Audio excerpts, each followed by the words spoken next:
Lu buka chart, analisa pelan-pelan, tren udah searah, Fibo udah lo tarik, entry pas banget di area retracement, rapih. Terus, harga balik arah, posisi merah. Lu cek ulang analisanya. Dan jujur, analisanya nggak salah. Tapi akun lu tetap nyusut, pelan-pelan, terus, tiap bulan. Nah pertanyaannya, kalau analisa lu udah bener, kenapa lu masih rugi? Gue trading kurang lebih 6 tahun. Dan butuh waktu lama buat gue sadar satu hal yang sekarang gue percaya banget. Analisa yang bagus itu cuma sebagian kecil dari kenapa orang profit. Bagian terbesarnya justru yang paling jarang dibahas. Itu yang mau kita kupas bareng hari ini. Kita mulai dari kesalahpahaman paling umum. Banyak yang ngira, kalau win rate gue tinggi, berarti gue profit. Padahal nggak gitu. Gue kasih contoh angka biar kebayang.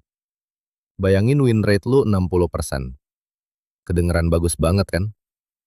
Tapi tiap menang lo cuma dapat 1%. Sementara tiap kalah lo rugi 2%. Karena lo telat cut loss atau nggak pasang stop. Coba kita hitung. Dari 10 trade, 6 menang kali plus 1%.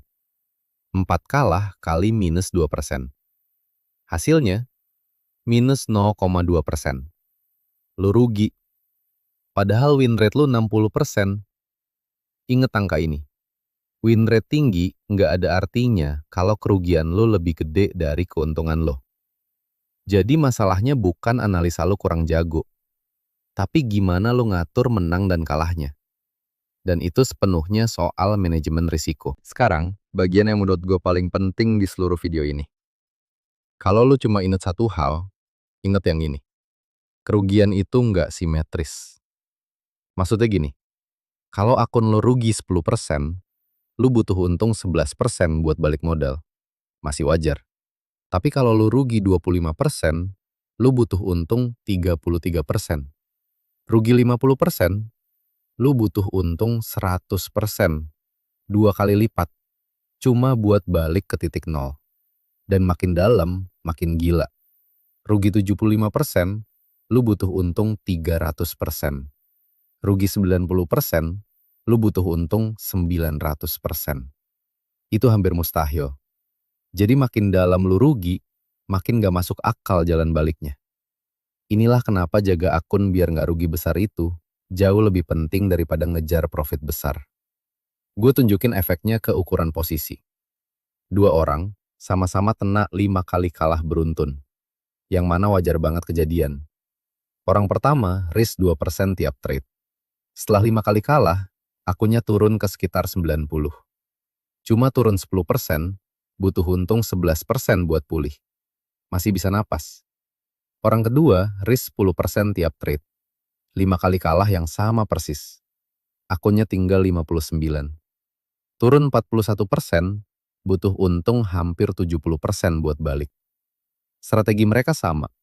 Jumlah kalahnya sama. Yang beda cuma ukuran posisi. Dan hasilnya jomplang banget. Ini bukti bahwa lu bisa boncos bukan karena salah analisa, tapi karena salah ngatur seberapa besar lu masuk. Oke, sampai sini kita udah bahas angka. Sekarang gue mau jujur soal bagian yang paling susah gue akuin. Dan ini dari pengalaman gue sendiri, bukan teori. Pembunuh kedua bukan pasar, tapi diri lo sendiri. Lo tahu momen pas lo baru aja kalah 2-3 kali berturut-turut. Ada rasa pengen balas dendam ke pasar. Pengen langsung entry lagi buat balikin yang hilang. Itu namanya revenge trading. Dan gue pernah ada di situ berkali-kali. Pola kedua, maksa save up. Pas pasar lagi sepi dan gak ada peluang bagus, bukannya nunggu, lo malah ngarang-ngarang alasan biar bisa entry. Padahal setupnya gak ada. Lo cuma gak sabar. Pola ketiga, dan ini yang paling halus. Buru-buru pengen akun cepet gede. Rasa urgensi ini yang diam-diam dorong lo buat naikin lot kegedean, masuk tanpa stop, atau overtrading. Padahal grafik recovery yang tadi udah nunjukin, ngejar cepat itu justru jalan paling cepat buat blow up. Dan lo perhatiin nggak? Ketiga pola ini nggak ada hubungannya sama analisa. Semuanya soal kontrol diri. Jadi gimana cara ngelawannya? Gue nggak punya rumus ajaib, dan gue nggak bakal janjiin lo profit. Tapi ini beberapa hal yang gue lakuin buat ngurangin kerusakan. Dan ini yang lagi gue coba disiplinin tiap hari. 1. Tentuin risiko tetap tiap trade sebelum masuk. Misal maksimal 1-2% dari akun.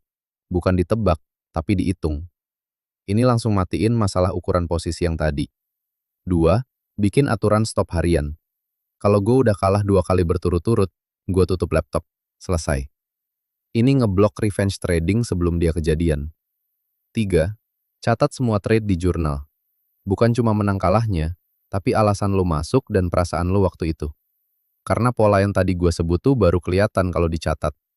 Lo nggak bisa benerin yang lo nggak lihat. Jadi balik ke pertanyaan awal. Kalau analisa lo udah bener tapi masih rugi, kemungkinan besar bocornya ada di 3 tempat ini. Asimetri kerugian, ukuran posisi, dan kontrol diri. Bukan di analisanya. Dan gue mau jujur, gue sendiri masih belajar ngendalin ini semua. Makanya gue catat di jurnal tiap hari. Dan gue bagiin proses belajarnya di sini. Ini bukan channel yang ngajarin lo dari atas.